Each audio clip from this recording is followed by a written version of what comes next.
Good afternoon, everybody. It's always nice to have sessions like this because you're going to have a good audience. But I also appreciate people who usually come after this time around the time. So basically what I'm going to present to you is a very controversial and emotive topic, which is about wages. My name is Molefe Maleka. I'm from TUT. The famous TUT that you always see on the media. At least now you can put a face of who the people are working there. My study actually is based on the research that we are conducting with international scholars from Massey University, because this is a global project. And then we are also working with the University of Cape Town, which is UCT. And then also recently, we have taken our study beyond South African borders, where we have conducted a living wage study in Zimbabwe and also in Namibia. So this organization that I'm going to represent or presenting the information from is called the Global Living Organizational Wage, which we call GLO. Now, what is our mission? Our mission is linked to Sustainable Development Goals. In specific reference, we are also looking to SDG 1, which is about poverty eradication, and SDG 8, which is about the decent work. And then mostly our research is based on what is called low-income workers. Now, when we started doing this research in 2016, we had to have a theoretical framework. And the theoretical framework that was developed at Massey in 2016, which was published in the ILO journal. It is called Poverty Trap, Diminishing Returns and Linear Theory. Now, if one can explain, is that if you look at this black solid line, it represents a linear regression. Now, if you look at the blue solid line, it is representing what is called a poverty trap. Now, according to our theoretical model, what we are saying is that there must be a threshold. So employees who are earning above the threshold will thrive and live a decent life. Whereas employees who are living below this threshold, they will be impoverished in a poverty trap. Now, most of the data that we have already analyzed, it has shown that employees usually who are coming on this side, they tend to embark on what we call counterproductive activities, which is like getting exorbitant loans from Mashonisa, or what we call loan sharks, and where they pay high interest rate. Now, a theory which is represented by a dotted line, it is known as a diminishing returns. Now, what does the diminishing return theory state? It states that each and every wage that employees are paid is a good wage. Even if you are paying your employee 500, according to this wage, it is always a good wage. And then each and every wage that has a theory that I've presented here is got its people who support it and also who don't support it.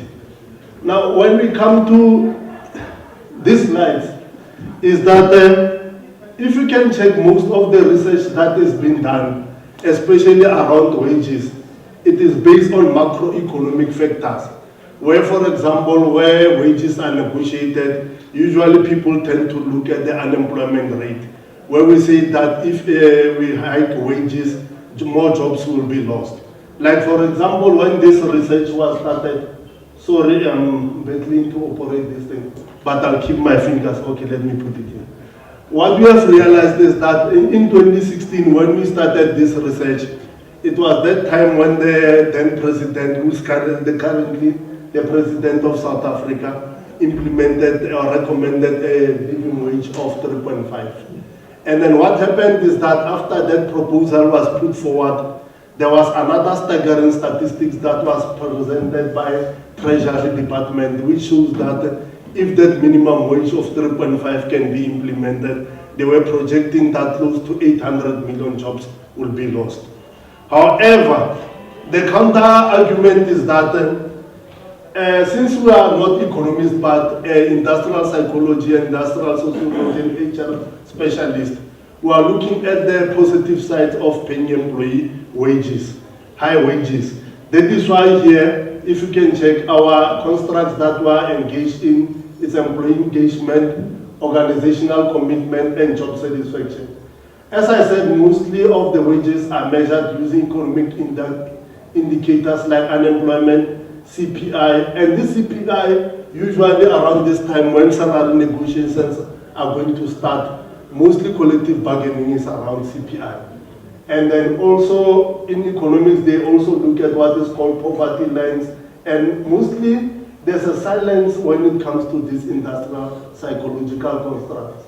So in our study, mostly of our research, we are looking at the monthly income that low-income workers earn. So what we have done for the past 4 years is that, or 3 years, is that we have conducted research. Now this research that I'm going to present here, some of you who were at the IPM convention in 2016 and 2017, we distributed questionnaires for you to complete.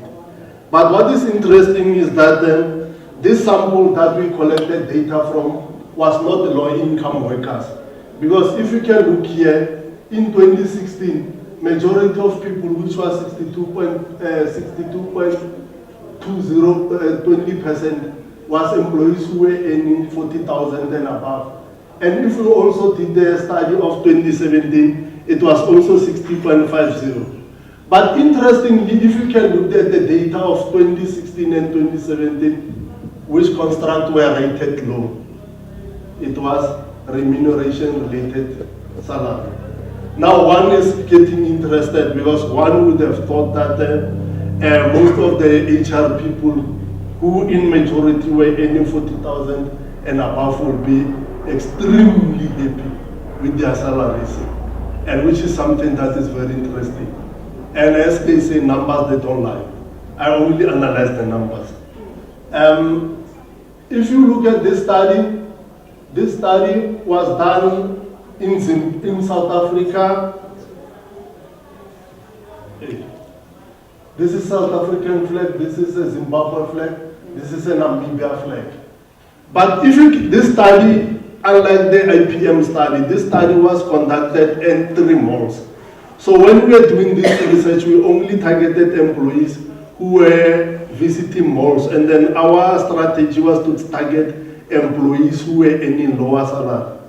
And then if you check the numbers, when it comes to employee engagement, Zimbabwe, interestingly, ranked lower than any other countries.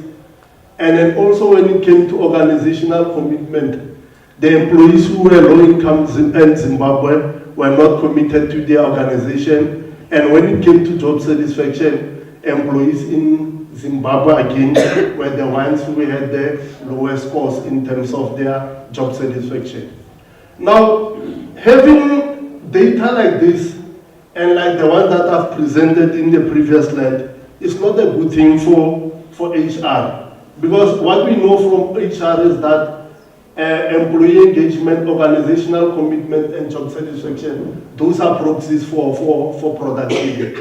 So instead of looking at higher wages and saying that wages that are high are going to cost employees jobs, we should also look at the counter argument that even when you are paying employees lower jobs, you are going to have employees who are not engaged, employees who are not committed, and also employees who are not committed.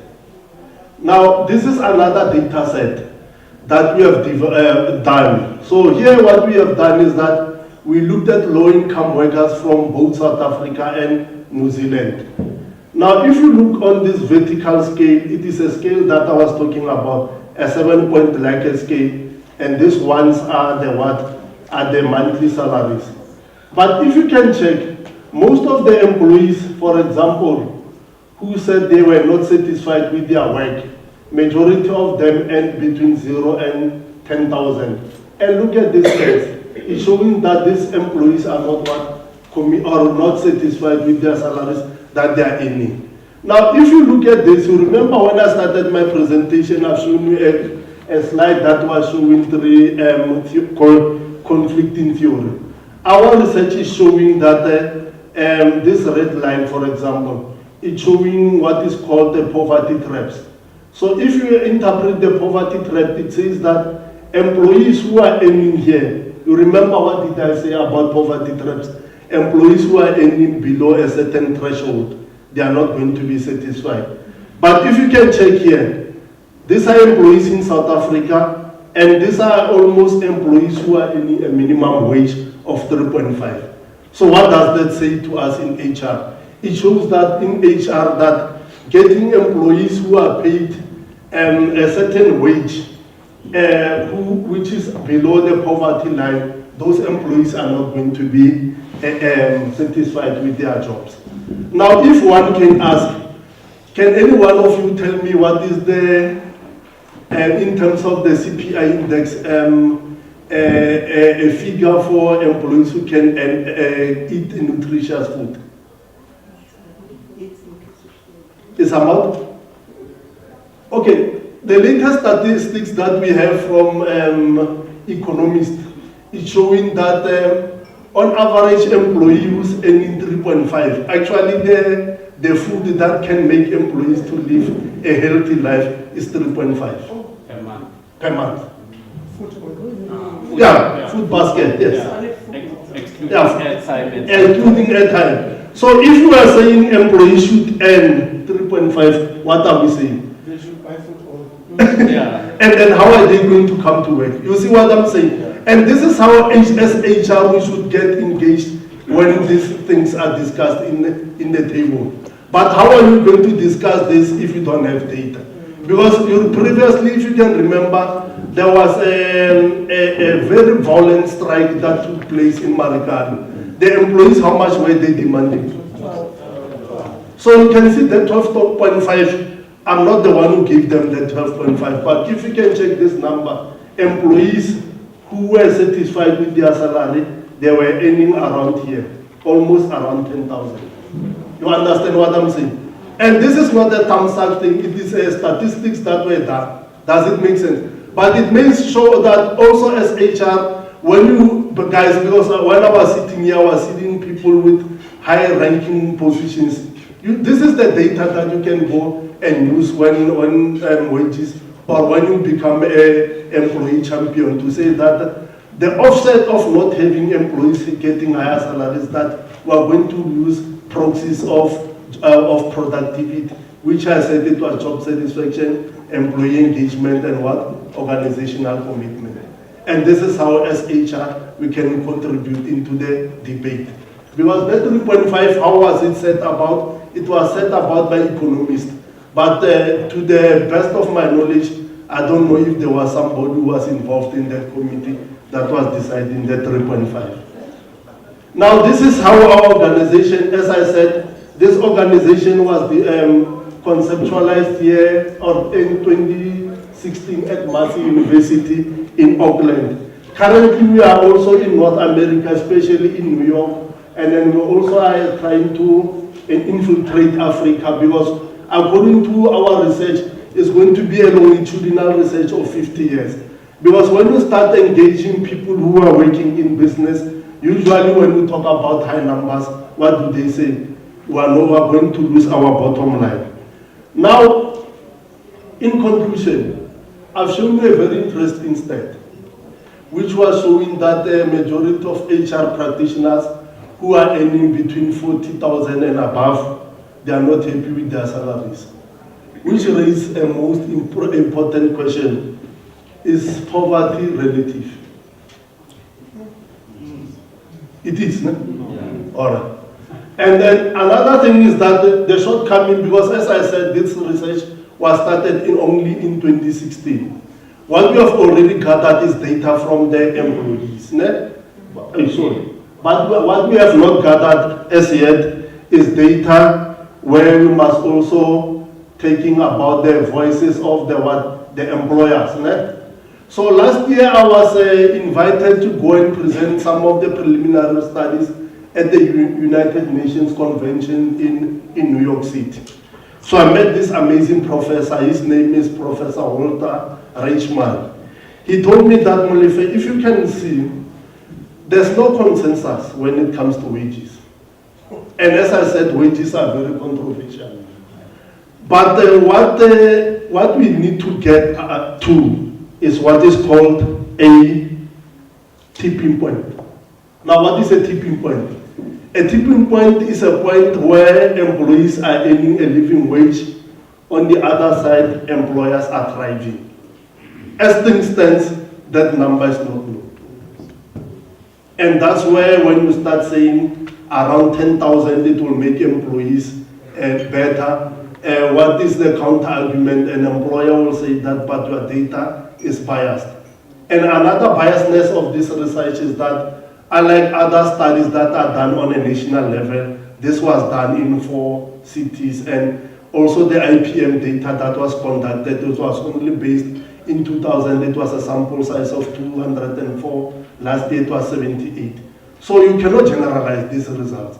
But what we are saying is that also as HR practitioners, we are also coming to the wages space. And then we are using what? Data analytics. And in conclusion is that what we can say as HR practitioners is that there is a correlation, a positive correlation between what? Wages, job satisfaction, employee engagement, and also organizational commitment. Now, in conclusion, this word I've learned it in New Zealand, it says kia ora, which is what the Maori people are saying, thank you. But they say kia ora, so you can see I'm a South African. And this one you can see I'm from Pretoria, I can say baya danki. And then in the language that is commonly used, I say thank you.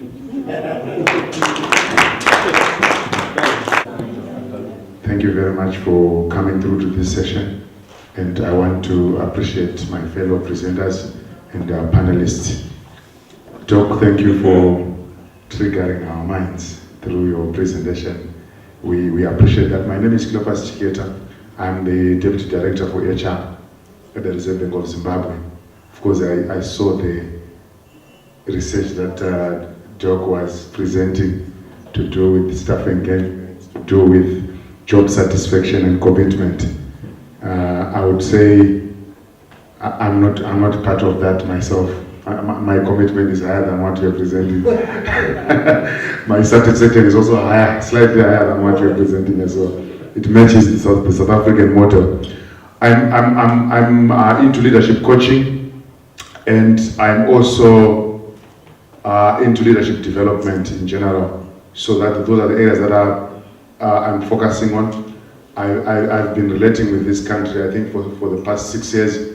I've been doing some program with Fitz Business School to do with a Master of Management in Business Executive Coaching over the past few years. Currently, I'm focusing on my program in the UK, which is a deep prof in coaching as well. So I believe coaching triggers organizations to their next level, where we are playing in this zone where we are talking about knowledge workers, in this zone again where we are talking about employees playing a critical role in organizations, and they are changing in terms of how they look at things and in terms of their understanding of the different dynamics. But today, allow me to talk predominantly from a macroeconomic fundamental perspective. I will look at the SADC region and try to possibly trigger some questions around what we ought to do from an HR perspective in terms of managing the dynamics. I like the presentation that Doc had made earlier on, and also the statistics that were coming through, and the questions to say, what are we going to be doing? How do we manage the doctrine of enough? How do we see that we are at the right level? We were talking of tipping point, and I like that. So I will quickly talk about global dynamics. What am I observing from the global scale? What is happening in the global landscape? And then quickly talk around the SADC key statistics around our economic performance as a region. And I will also possibly try to highlight predominantly South Africa and Zimbabwe, where I come from, and try to talk around what are the trends that are in patterns coming out of the and then from there, quickly talk around the labor dynamics, just quick points that we can get into a discussion and talk around what do we need to do as HR professionals going into the future. Then lastly, I will talk about competing demands, balancing the act. What do we need to focus on? When I look at the global landscape, it's a landscape that is marred with a lot of drastic shifts. I think you can see what is happening. When you look at Brexit, you see that there are opportunities, there are threats, economic declines that are happening everywhere. I was just talking to someone and saying, when your new president came through, and our new president came through, everyone was excited, saying, yes, we are on the move. But however, economic indicators did not go the way people were thinking. What does that mean? So I think there are lots of questions that will remain unanswered as we look at the landscape of the economy. And it is, I think, our role, all of us, to think around what do we need to do. I believe we need to converge. That's the message that I have today, which I feel professionals from various fields need to converge. At times you find that it's unfortunate we do our conventions and our conferences as specialized people, and there is no platform for convergence. And I'm calling for convergence because my own observation is showing that we need to converge. When I also look at the global landscape, I'm also looking at the role of China. But that China is becoming a major player in the global space and is taking over. And when I was analyzing Africa and Asia, I saw some countries also getting into trade out of the Chinese dominance in the global space. So you find that we need to be people that are going to look at what are we doing, what does it do into the future, and make sure that we are also preserving the future for generations that are going to be coming after us. So essentially, that's what I was looking at from a global space. Also, another key point that I want to raise is we can't afford to do it alone. Gone are the days where people would play as soloists. We need to find space where we can sing together and sing the same music. And when we do that, you find that it will do something in the labor market and begin to provide a different labor economics environment that will assist organizations to be able to be sustainable, but at the same time with driving a highly motivated workforce which is committed to drive enterprise results. I also feel that we need to, like I was saying, we can't do it alone. Whether we are HR professionals, we could have the skills, but we need to be able to integrate certain things. At the same time, we need to align in an organization setup as well as at national, as well as at regional setups. I think we need to be like an orchestra. When you look at the image of an orchestra, it talks about a number of things. Some of the key issues that come out of an orchestra is that we will be playing different roles, but at the same time contributing to the melody of the music. So it's critical that all of us do not become arrogant in a way where we would say, I'm the best instrumentalist or I'm the best singer in the choir. If I was not there, nothing will happen, but if I'm there, everything will happen. So at the end of the day, you are also coordinated, but there has to be someone who has to coordinate something and say what is it that we need to do. And I want to also just congratulate IPM South Africa for bringing even the academia into the discussion. Because at the end of the day, I think we need to connect and say what is happening, what do we need to do. Research is coming through from the academic sphere, and we are saying, how do we drive our organizations going forward? Doc talked about you were talking about the wage, living wage. And I was just looking at ILO. You find that ILO has played a critical role in terms of issues to do with labor over the years, in terms of the conventions, some of them that we have ratified as different countries, some of them we have not yet ratified. But one of the areas that they focus on is to facilitate the process of co-creation in the workplace at national level as well as at industry level and at local company level. And they've done conventions to do with collective bargaining. They've done conventions to do with worker voice being heard in the workplace, where they are talking about freedom of association and assembly. And those fundamentals are coming in and shifting the way we do business. And when I was just doing global industrial relations comparatives, I saw that South Africa, particularly South Africa and Zim and other few such countries, share a similar history. And in that regard, our legislations are nearly the same, even that there is something that is just uniting us, but at the same time, the ILO factor into the whole equation is also playing a critical role, and they are facilitating dialogue. So I was looking at what they were talking around when they were just talking about minimum wages, and they were talking about the minimum amount of remuneration that an employee is required to pay, an employer is required to pay wage earners for the work performed during a given period, which cannot be reduced by collective agreement or an individual contract. That's the definition that they are taking. And we're talking about CPI, we're talking about all these indicators that will affect people. But I want us just quickly to look at some of the SADC benchmarks. You look at the GDPs, you find that you play a critical role. When South Africa coughs, we all cough because of the size of the market that you are taking in terms of the growth matrix in terms of the economies within the SADC region. And you will see that it goes on and on. But these factors will play a critical role in terms of determining the demands of the staff members and as well as the success of industries. So you find that when you look at the GDPs, the gross domestic product, when it's growing, when economies are growing at a good rate and also at a sustainable rate, it assists nations to go forward, it assists organizations to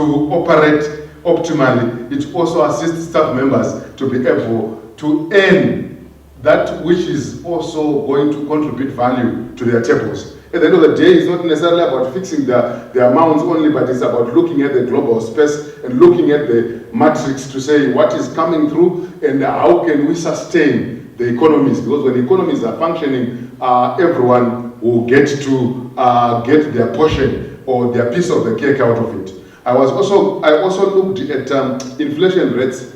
This is one of the fundamental economic indicators that when you look at it, you will notice that countries can have issues, and it comes back again. When I started South Africa, I have seen that your labor movement is quite militant. That's my observation when I analyzed, when I was looking at whether at federation level and going down, you find that people would get into war when it gets to collective bargaining seasons. The employers are saying we don't want to give anything. The unions are also giving outrageous demands. And that places pressure on some of these macroeconomic dynamics. At the end of the day, you find that I was just looking even at the inflation on its own. I remember when I first came to a country visiting it in 2007, I was looking at the pricing model, or rather the prices in general in this country. They were very good prices. But when I came back in 2010, I saw that the dynamic had changed. Your prices had more like moved double or something like that. So at the end of the day, you are asking a question to say, how do we balance managing macroeconomic fundamentals like your inflation, like your GDPs, as well as also making sure that staff earn a sustainable wage? Because you find that the moment you increase your salaries beyond certain economic indicators, it has a spiral effect on the same indicators. And at the end of the day, it comes back and wants the same staff member who is trying to trigger something. I talk to unions in my country, I talk to unions everywhere, and I've seen that quite often unions are saying, let's just push the figures up. But you find that when you push figures up, like in my country recently, I think there were salary increases around May, somewhere there. People gave different rates, but I could see some of them getting to 17%, some of them getting to 20-something%. And what was happening is our economic indicators are not talking of those 20%.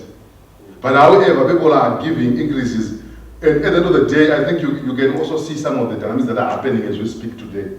It's coming out of that.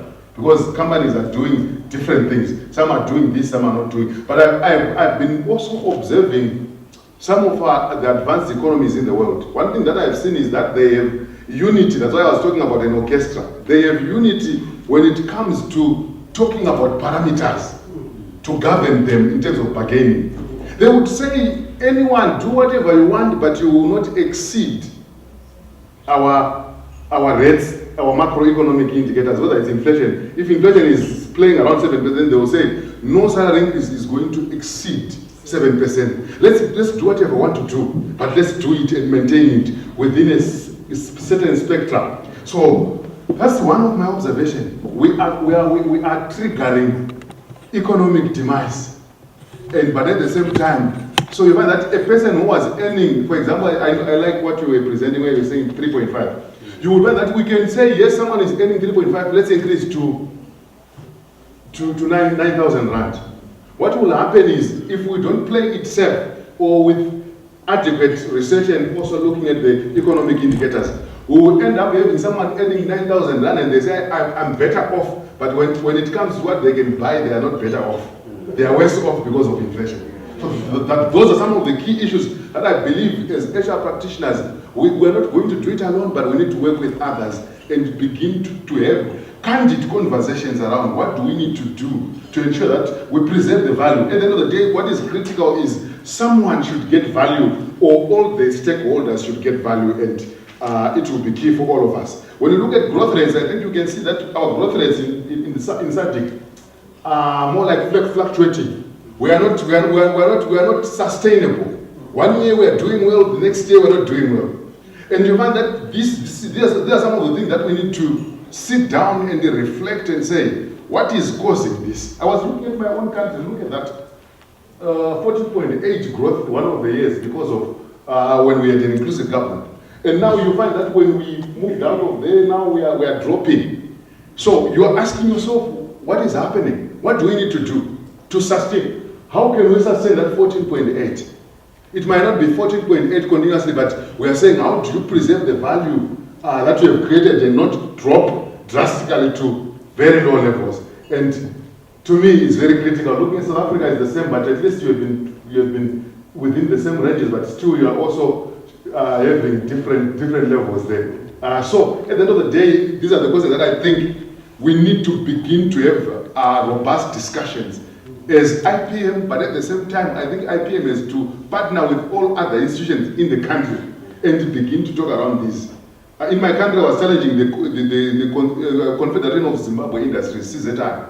They do their analysis, and I was saying to them, you are measuring capacity utilization of your plants, you are measuring everything else, but you are not measuring capacity utilization of your people. The people dynamic is not featuring in your discussion. What role do people play in your business model? I was challenging people, because you know that at times people would have one way of thinking, and we are more like linear in terms of how we think. Either we are thinking people or we are thinking finances, and we are more like linear in terms of we are just moving in that track without looking at the other dynamics. But I believe as we converge, we will be able to listen to each other and hear other dynamics to do with some of those things. Look at public debt as a percentage of GDP. So you may be doing well, but however, you're doing well is not doing well. Because what is happening is you're borrowing a lot of money, and you're thinking you're doing well, and you're utilizing that money. And the unfortunate thing is at times people borrow money to use it for other things. And at the end of the day, you will not be able to do what we're supposed to be doing. Industry continues to suffer, and nothing is coming through. The staff members that we are talking about also continue to suffer at the end of the day. But it's key that we look at how are we borrowing. If we have borrowed as a country, we need to converge again and ask ourselves questions to say, we borrowed so much from the different players that are funding us. What have we gathered out of it?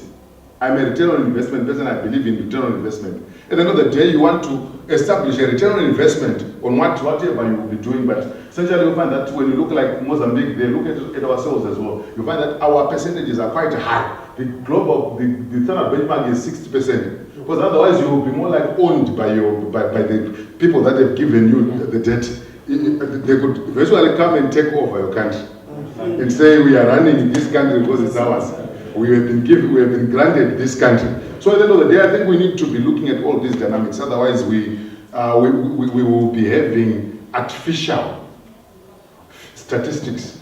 At times, people are not looking at these things. They're just looking at the other statistics, hiding this one. And I think it's key that we begin to converse around this. And I think all of Africa, we have issues, but we need to manage. I know you are within range, but still, I think you need to begin to talk around some of these things. They will affect you one way or the other in future. You also look at budget as a percentage of GDP. We need to look at that to say our budget is talking to our GDP, or we just want to do a consumptive budget where we just budget for the sake of making sure that we eat, and tomorrow people who will come, they will see it when they come. I think it's critical that we begin to think around that and begin to do something in that regard. How do we balance the act as players in the field? I think we need to play a critical role there. Number one, engagement and education is key in negotiations. One thing I would recommend is a drastic shift where we don't get into negotiations because it's winter. I know in South Africa when winter comes, generally most countries would go in negotiations during winter. As winter ends, people are getting into negotiations. And I have noticed a trend during time of negotiations and time of bonus expectation. People are focusing on the negotiations and no productivity. That's my own observation. Possibly you will assist us with the research. You could look at how productivity trends run across. I've seen that when people are waiting for a bonus, they will not be working, they will be saying, is there a bonus? That's what I've seen. So they can spend the whole month without doing anything because they're looking at what? They're looking at, is the bonus coming? So they will be working on the bonus, not contributing towards the bonus coming through. I also want to say the collective tables need to shift. At times we need to say, what do we need to do this year? Do we need just to sit for the sake of sitting? Or we need to do something? I like some of your companies here in South Africa, some of them would set their increases in 3-year cycles and they will review it at times when there is need. I think that's critical. We will be able to look at what is it that we need to do, how can we benefit, and I think we need also to shift towards issues of productivity and make sure that productivity becomes our game plan. I was saying to someone, we don't even need to negotiate, we need to manage performance, and when we perform and we have parameters, people will get some reward out of their performance. And when we do that, you find that it's automatic. I remember I worked for an organization that was doing that very well. And when they were doing that, people would just work. They would not even negotiate with anyone. They knew that when we work, we will get so much. So they would know the result of their result. They are looking at what is my output, but what is that output going to get me? And I believe that is very critical. We need to do flexible ways of managing some of these things. And we need to also manage the negotiation landscape. Very quickly, I will talk around. You find that our negotiations, I was observing you over the years, I was observing ourselves over the years. They are more people-oriented than they are problem-oriented. So people will be fighting each other in negotiation. Actually, they are not negotiations, people are going to debate. At one point, I remember I gave some tabular presentation where I was talking around the difference between debate and negotiation. And I was sharing with people and I was asking them, are you negotiating or are you debating? And we ended up agreeing that they were debating. So someone comes with their point, they don't want to move, they don't want to. So we are not looking at the problems and trying to proffer solutions, but we are saying you buy one over the next person. And at the end of the day, no one wins it between all of us. So we don't separate problems from people. We don't create options for mutual gain. At times people just focus on their interests and not positions. You find that a person from a union is negotiating with an organization that is sometimes collapsing, and they still want to further collapse it. Or vice versa, you find that there is a person on the employer side, they are seeing that things are moving well, but at the same time, they don't want to also move towards saying, how do we excite our partners or our staff members to get them to get excited and increase the commitment level that he was talking about. We don't have an objective criteria that we are using in our negotiations, where we are saying, how do we balance some of the indicators that I've shared earlier on and other things. And then at times you find that people just go in there, they are very radical, they are very polarized, and they are on the other extreme, and the others are on the other extreme. But meanwhile, productivity is suffering. At the end of the year, our GDPs are falling. At the end of the year, all other statistics are going down because we are focusing a lot of energy on what we are not supposed to be focusing on, a lot of energy. I think we just need to have a framework that guides us, which is productivity driven, and we begin to focus on that. Let me quickly move with speed. I like Dr. Covey. He was talking about having a new way of negotiation. If you manage to get his book, there's a book that he wrote which is written The Third Alternative.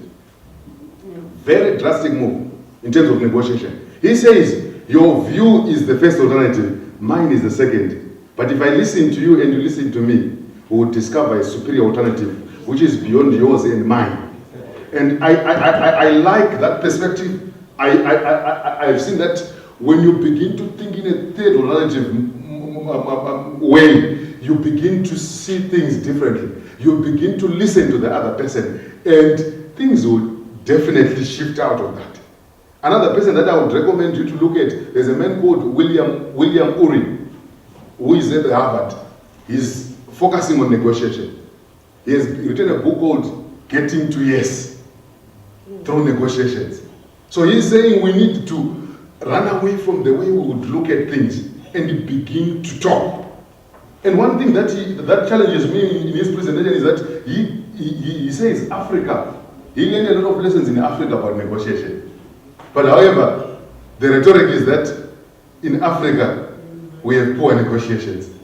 But he was learning about the culture of the African continent and saying they have the framework of negotiation naturally.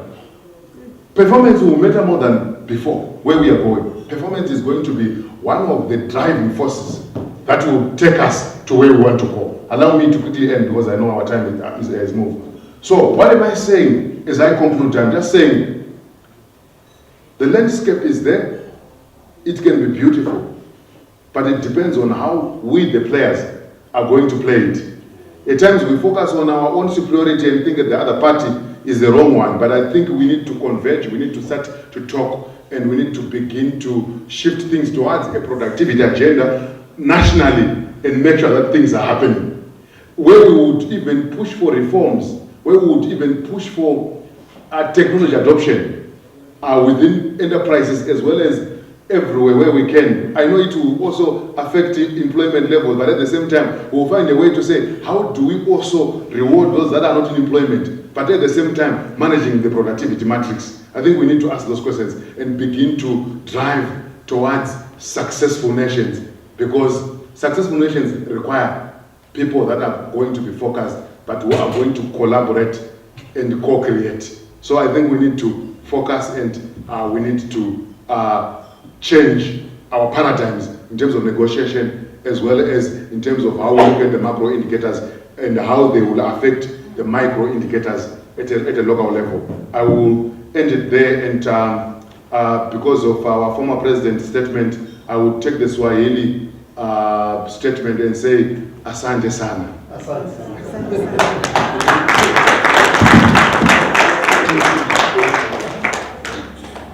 On greater transformation issues, of which this is one, South African business just really hasn't shown up well. And I think that was part of my anxiety. I was just so conscious that I'm really privileged, I'm not qualified to speak on this, business hasn't helped to solve these problems. The business I come from is grappling with it, but we certainly don't have a solution for it. And I just thought, oh my word, I'm going to stand up there and I actually don't know what to say. So I'm going to share with you where we're at and a little bit of the journey, but I just want to preempt it by saying we don't have solutions, and I think that what I'm sharing with you is really just some of the stuff we're grappling with from a business perspective, but maybe just some of the learnings along the way. Okay, so while I was, it's amazing how the universe conspires as well. So while I was grappling with this, I even thought about phoning Walile and saying I don't want to do it. And then I always have these quotes that I like, and then this one pops up on Facebook, and I thought, okay, I'm getting a message. And it really just says business has got a responsibility beyond its basic responsibility to its shareholders, a responsibility to a broader constituency that includes its key stakeholders, customers, employees, NGOs and governments, and the people of the communities in which it operates. And our CEO, who we're very privileged to work for, Zyda Ryland, she always says, you have to do work for your company, but your company exists in a broader system, and so you owe it to do work for your country as well. And I reflected a little bit around our role as HR professionals in business. And even though we don't have all the answers, I think part of what we need to commit to is putting ourselves into these uncomfortable situations and actually sitting in difficult, complex conversations to try and get to answers, because that's the only way we're going to get to answers. And then if I didn't have the message enough, I picked up this. And this for me is actually quite interesting. I've been reflecting quite a lot around business and HR. We often on these complex issues we engage a bit and then we sit around, and then something's legislated, and then we actually moan about the fact that the law is not well thought through. And my challenge to myself as well is that actually as a profession we need to start being much more at the forefront of these social responsibility issues, because actually it's the country in which we live in, it's critical, and part of our job is to take part in being part of the broader solution. Okay, so just some context. So I was actually having a look at this, and it has been touched on. So I know we're talking about living wage, but I think our situation in South Africa is probably made even more complex by the fact that we have this thing, I'm sure you're all familiar with the Gini coefficient, and the World Bank released a report in 2015, it's actually just been updated, which says, so on a scale of 0, when 0 is a perfectly equal society, where everybody would earn the same, to 1 being the most unequal, South Africa is at 0.63. So we're the most unequal country in the world. So the gap between the top earners and the bottom earners is the biggest. So whilst poverty in South Africa, or people that would be qualified as actually technically being under the poverty line, whilst poverty has declined since 1994, the inequality has increased. And I think that, I'm not sure which of you touched on it, it was actually Malefi, I think, who said, what did you say about something is relative, happiness is relative, or poverty is relative. I think that also happens here. So even if you've got people above the poverty line, the inequality thing adds an added complexity, because people might say, okay, well, I'm not under the poverty line, but why do I earn this and the CEO earns that? And I think that's some of what makes our situation really, really complex. And I was looking at numbers, just roughly to get an idea. So the national minimum wage takes you to, depending on the number of hours you work a month, 3.2 to 3.5. And I've been doing some anecdotal, so I know that the research says anything from 4.5 to 15,000 is a living wage, which would allow somebody to live a basic, decent lifestyle. I just did some anecdotal stuff as well. We do a lot of work with the NGO in Cape Town called the Clothing Bank, who upskill women to run entrepreneurial businesses. And their estimation is that for a woman supporting 2 children, it's probably around 10,000. That's their sort of estimation. If I talk to our staff in our stores, and we've got a lot of staff, our sort of entry-level staff, there would be about 26,000 of them. If they don't have children, they say it's around 6,000 to 7,000. So you kind of get so it's quite a broad range depending on factors. But I think the point that the minimum wage is not there yet is definitely one that, although it's a step in the right direction, it's not necessarily going to allow people to live a basic life. And I mean, if you look at, you spoke about food being 3,500 Rand a month. If you spend 25 Rand a day on taxi fare and you work 20 days a month, that would be another, I don't know to work that out, but it's a lot, it's 120, it's about another 1,000, just on 1,000 Rand a month. So you've got very little left to spend. And I think if you add on to that the fact that most of us, and this is something I've been doing quite a bit of work with lately, most of us use CPI to inform our increases. And if you look at some of the stuff that's going on with labour, and labour demanding much higher increases than CPI. I mean, I didn't know this until I got into it, and I started looking. So CPI includes, to calculate that number, it includes a bond figure in it. It assumes you have a home loan. Now, a home loan, once you've got the cost there, it doesn't go up by CPI every year. It typically stays stable, or if the bank rate goes up by 0.5%, it goes up 0.5%. So in your middle income group, where your home loan makes up a lot of your expenditure, your home loan will be a large part of the expense. So your CPI average might be, I don't know what's running at the moment, 5.5, let's say. If you don't own a home and actually you have got your main expenditure is transport and food, and you know food inflation is running quite high at the moment because of the droughts, your increase is your your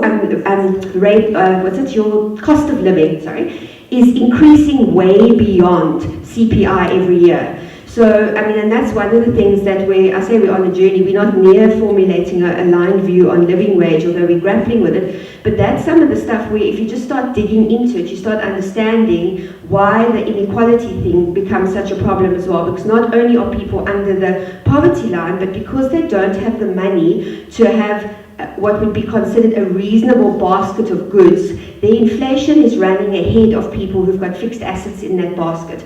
So you think you're giving an increase, and you think you're giving 1% ahead of inflation, and you're investing in your entry level and you're closing the gap. But once you factor the petrol price in and food inflation, those people are actually falling behind.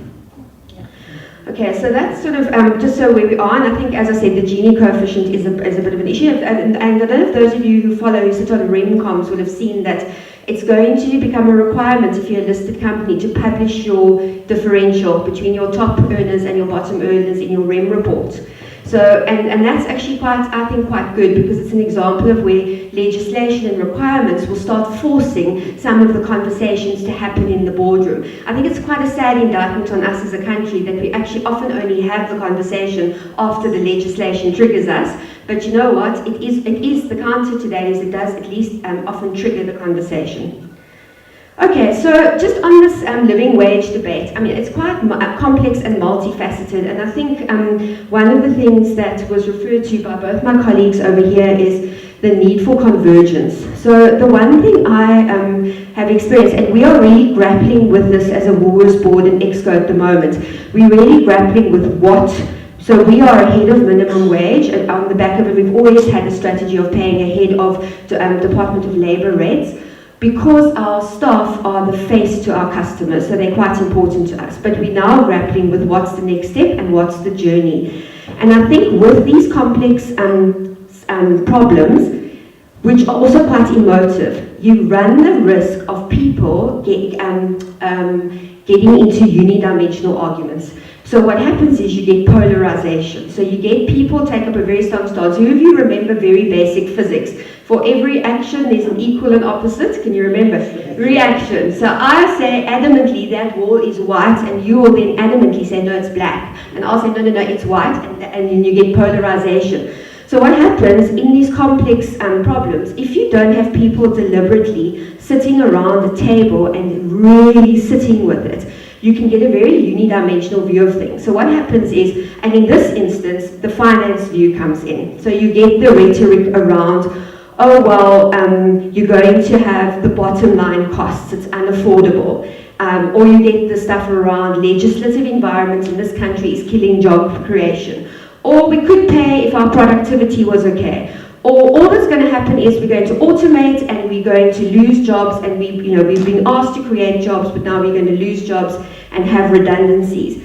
And I think what's really important in these, and then of course you can imagine Labour's response to something like that, because that's a very polarized, unidimensional view.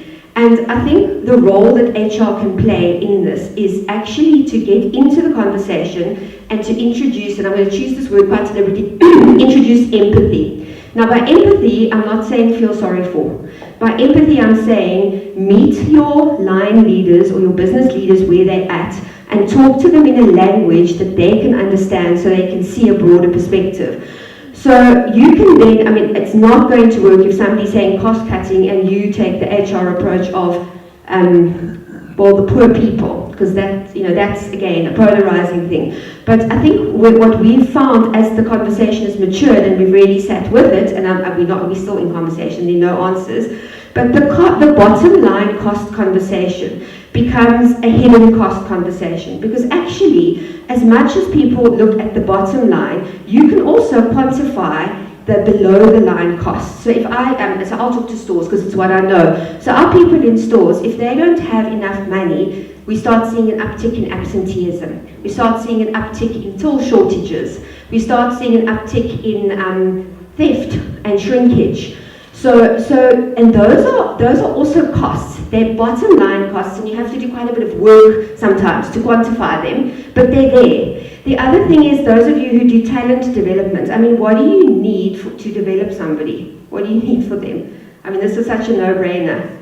They've got to stay with the business for a while. So it doesn't help you go through a whole process and you actually recruit people and then you lose them before you can develop them. And I mean, we did some really, really good work. And guys, your best friend is finance. They're your biggest enemy sometimes, but they're also your best friend, because with our finance guys, they helped us to start putting in the numbers to say, every 1 million of labor turnover you bring, every 1% you bring down is equal to between 2 and 3 million of cost saving. So you can start quantifying that stuff. So then it becomes a holistic conversation.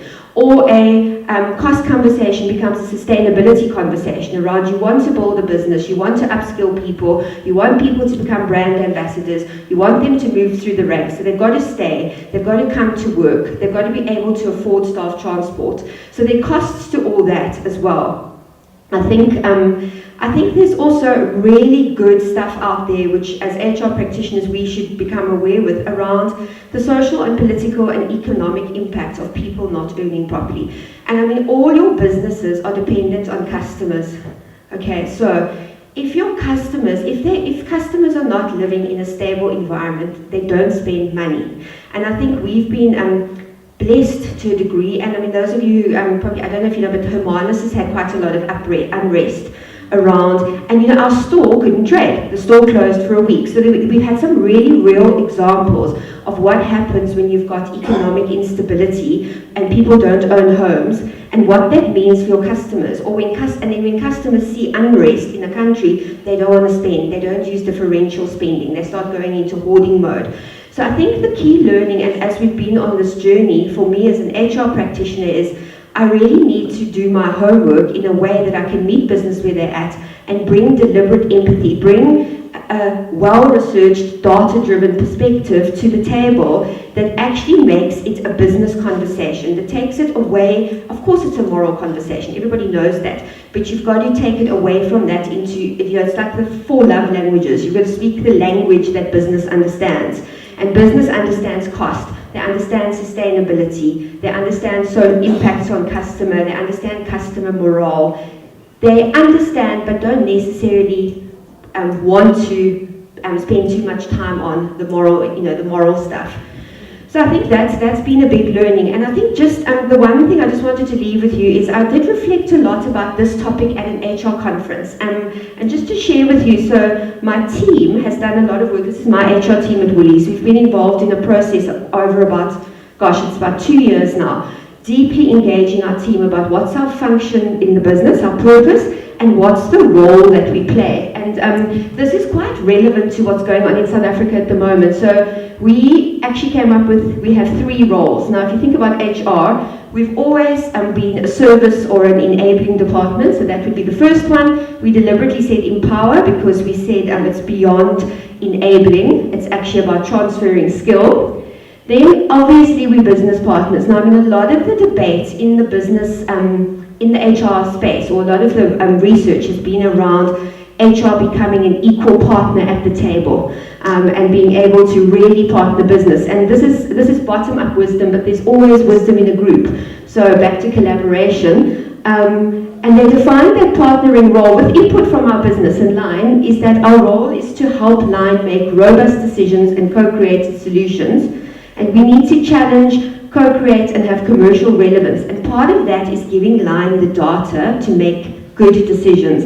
And then the last one was a new one. And this was very interesting for me because HR traditionally thinks of itself as either a support area or, if they're evolved, as a partnering area. And our line managers, starting with our CEO, said it's time for HR to take their leadership role.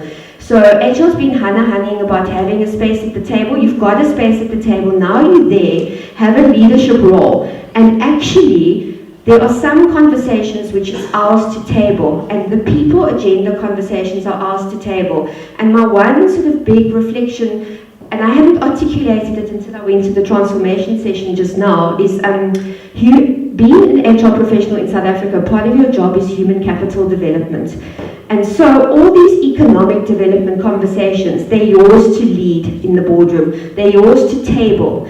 Other people can give input, but they're yours to table and they're yours to own. And that, I'm giving myself that challenge as well, because I do some of it, I don't do enough of it. And that transformation session was really, really good around a challenge. Are we courageous enough to put the conversations on the table? I know I'm not always, but I think that the one reflection I've had is, it's actually amazing that we're having this conversation as a group of HR professionals, because these are the conversations we need to start leading. So that's the end of me.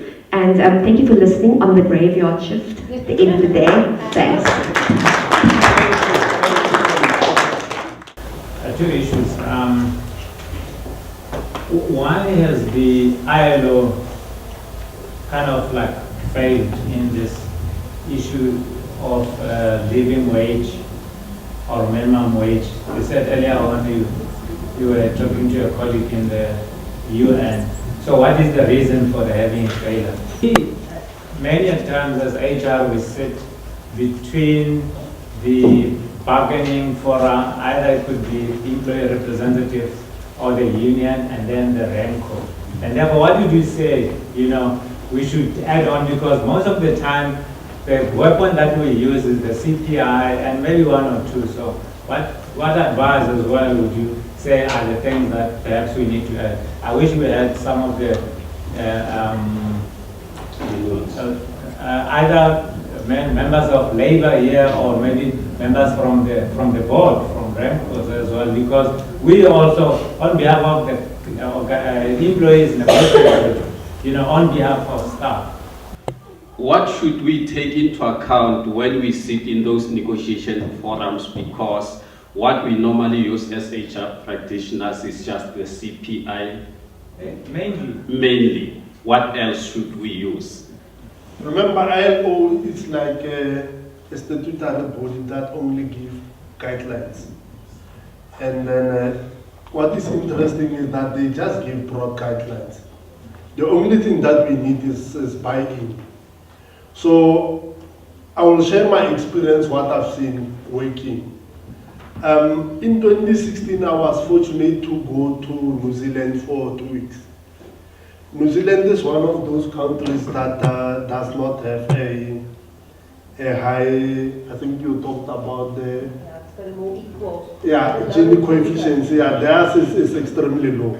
Yeah. What I've seen working is that at New Zealand, what they've opted for is that they have organizations that are not for minimum wage, because they set minimum wages in most cases, they are set at a lower level. For example, I gave an example of 3.5, which I say is still a proposed one. I don't think it's implemented yet in South Africa, but if you check 3.5, it only is money that is for the stomach, which is for food, if you look at it that way. But the good examples that I've seen in New Zealand is that both the unions and management, they speak the same language in terms of productivity and sales and revenue.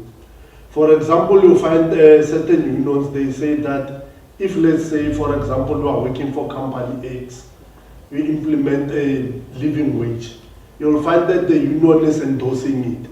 And it even tells their employees to go and buy from the same organization that has implemented a living wage and not a minimum wage.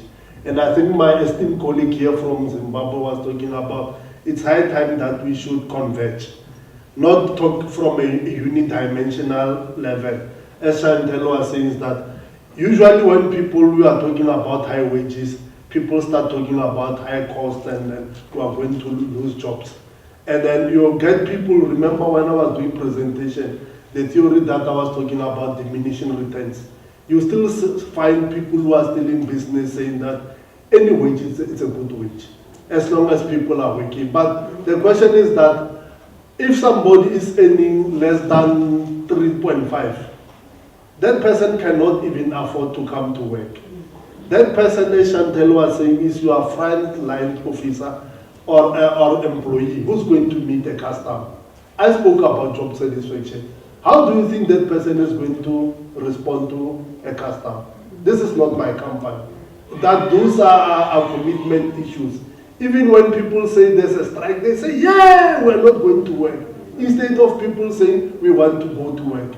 Another example that I've seen also at New Zealand, there was the Maori people. Those are the people that New Zealand was taken from them by the British. So there was this amazing woman, her name is Amelie. Amelie, what she did is that because she came from a rural place, she developed a sort of a coffee generating or producing organization. What she did, she took people from the street. And the way she was so open to her employees was that even when her company was not doing well, the employees, they did not even demand for a wage. Because they know this is an employer who's got a heart. And that's what as HR we should be talking about. That we should not commodify employees, but we should take employees as human beings. As I said, ILO only gives frameworks. It's up to us. And I only shared the anecdotes that I've seen in New Zealand. And that is why it's rare to find that in New Zealand you get people striking. But in South Africa, I think we are the highest when it comes to strikes. Why? Because employees are living beyond poverty line. But as HR, as Chantel was saying, we haven't quantified it. Because when you go to a table, we're just saying we are here as business partners. But the people who are at the exco or at board level, they only talk about analytics, numbers. All right, thanks.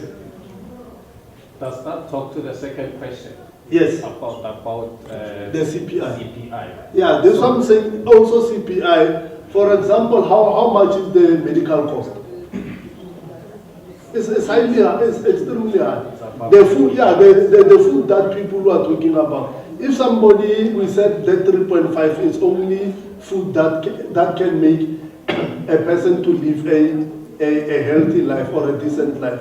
If we can look at it on the opposite side, if we are paying employees low wages, what are the negative consequences? You'll find that those are the employees that go to the government hospitals and they clog the system. Because why? They are sick. They are eating unhealthy food. Some of them recently, there's even this trend in South Africa where you find these bogus companies coming and generating bogus brands like Coca-Cola. Who are consuming those stuff? Our employees who are in the township, employees that we are paying them very low salaries. And in terms of South Africa, I think we also come from a history of apartheid where most of the employees are staying in townships. And then if you can check the distance that they travel from the townships going to work, it's almost above 1,005. And one of the data that I did not present here, it was showing that employees who were saying that I'm earning 1.2, but my traveling cost on a monthly basis around 1,000. I've got 5 children. And when are we going to talk about productivity? How are we going to talk about commitment? How do we expect that employee to come engaged at work? The problem that we are having is that we don't have a real figure, that we have buy-in on both sides. Because the minute what we start talking about high wages, employers automate. I also feel that we need to be innovative in terms of our reward strategies as well as options. I remember at one point, one organization I served, we saw that people were not able to raise the salary, but they were able to do other things that were within the organization. That the organization was manufacturing. And we said, why not give certain things to staff just to manage the dynamics? I know there will be tax implications, but at the end of the day, it moved their motivation. So I think we need to also think broad and say, what else can we bring in? How can people get something that will excite them and reduce the burden that he's talking about? And I think that will assist. In terms of the question you posed, which I had more like posed earlier on, I think one of my observations to do with our two scenarios in our countries is to do with the leadership pipeline. To me, it's more like a succession management issue. You had a succession management challenge in South Africa. We also had a succession management challenge in our country. So at the end of the day, you find that macroeconomic indicators respond to perception. That's one thing that happens. So when people have no confidence in what is happening. So I was looking at issues of trust. Currently, I'm focusing on doing issues of trust building in organizations. One thing that I've seen is one of our greatest challenge, or one of the key issues that is affecting us to achieve what we want to achieve, is the issue of trust. Either at executive levels, in this case, it's an issue of trust to do with leadership. So a new leader comes in, they remove certain leaders in certain positions, put on new leaders. The other teams will not support the new leaders because they were supporting a previous leader. And that affects the whole dynamic. So we'll have a zone where we have a dip and then we will rise again. But to me, we are losing time. So what do I recommend? I feel I was just chatting to someone in leadership development outside, and I was saying, we are doing leadership development for organizations at a middle level, but I feel we need to be doing this leadership development at executive level as well as at national levels. I feel that's where we need to be playing, because it's critical that we have clear succession management processes. When you look at Botswana, for example, when Kama came into office, there was swift movement. He was prepared for the office, and there was no negative implication or impact on the leadership transition. But you'll find that in our cases, our former leaders had no clear succession plan. That's how I look at it. And then it's affecting everything. So I think next time, we don't need to repeat the same thing. Because both people who were appointed in both countries were not very close to former presidents. So it affects also some elements who were supporting the former presidents will be affecting them as well. So it affects the whole nation. It's not only affecting the person who's leading, but it's affecting everyone at the end of the day. Thank you. Can I also say something? While I was sitting here, myself and Chantel, we also had a brief discussion. Can somebody quantify for us how much does it cost them for employees going on a strike for 6 months? And what does strike actually cost South Africa? The economy in general. Yeah. And you see, as I said, I'm not an executive, but this is the space where, as HR practitioners, we should start playing. Yeah. And then, as I said, we only need to have numbers. The beauty about this is that I also heard that IPM is moving towards opening a research unit next year, which is where I think also as HR practitioners, we should come together and start crunching numbers. Because you cannot just say strike, we're going to lose productivity, but how do you tell a financial director that you are going to lose money if you don't put it in runs and bills? Yeah. And that's the direction that as HR practitioners we should be moving towards.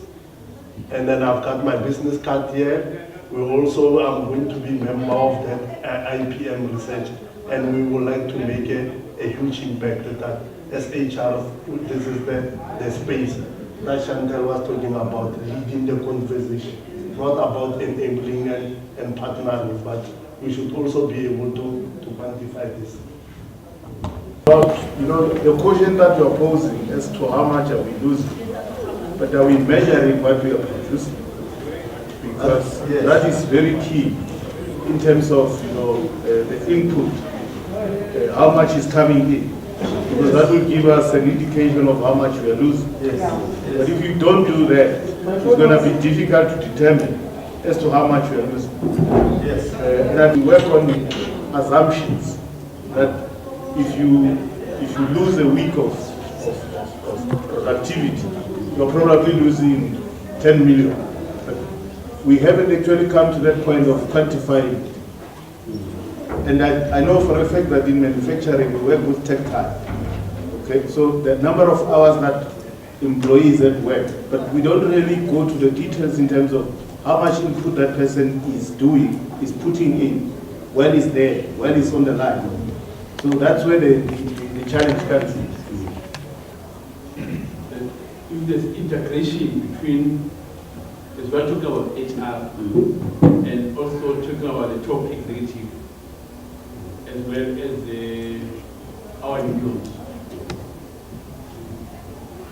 The question is, do we ever have a point that as unions demand, that means for employees as employees demand, we then have a talk, meetings that say, we've been demanding so much and this is the state of our country? Or do we only look into the negotiations? Because when there are negotiations now, it's negotiations. But do we ever call upon the unions, also the HR, and everyone? So the link between the integration of all these organs is very much needed for us to say we can then influence the country. Okay. I want to know what are the parallels, just maybe within the SADC region, in terms of minimum wage. What is a minimum wage in South Africa compared to a minimum wage in Zim, for example? Chantel, you do have presence outside South Africa, am I right? Woolworths. We do. Okay, maybe you can also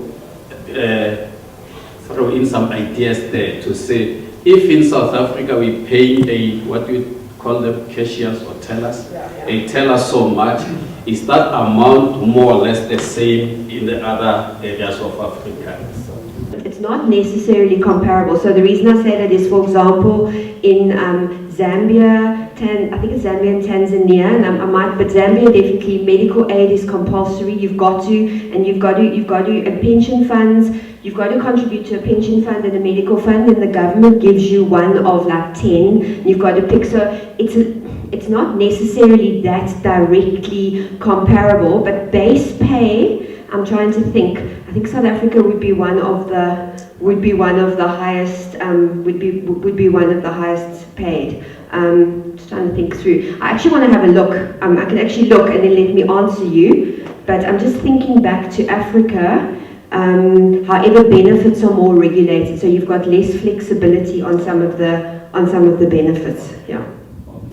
To quantify on the positive side when we talk about productivity, and as I made an earlier plea, is that this is I think the ground is fertile that we should work together as academics and practitioners to find a better way of taking HR at the highest level. What I know is in all SADC countries, based on the research that we've done, there's also legislated minimum wages. Yeah, and they are very low. Yeah, and then other economists, I'm not an economist, but I also heard about something called purchasing power parity. It seems like it's one of the things that is done, and I think my learned colleague from Treasury might share some light out that that's the picture. But I know it's called triple PP. Yeah, triple P, purchasing power parity, but I don't know how it is calculated. And thanks for the comment of performance also. I concede we should also look into it.